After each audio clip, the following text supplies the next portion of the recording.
Hi guys, today I will talk about how can you enable trading now on your Trades app.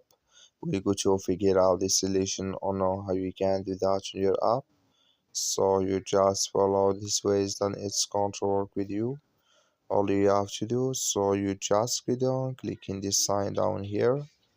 When you just click on it, it's going to take you to your profile. It's going to show for you like this. Go above this sign, click on it here, then it's going to take you to this list. It's going to show for you like this.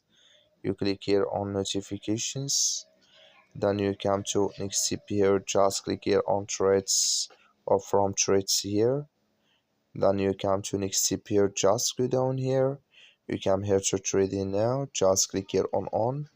Like you see this color show for us here, that's mean trading now enable with us now. That's all you have to do. That's all. Thank you for watching. Don't forget to support us by liking and subscribe.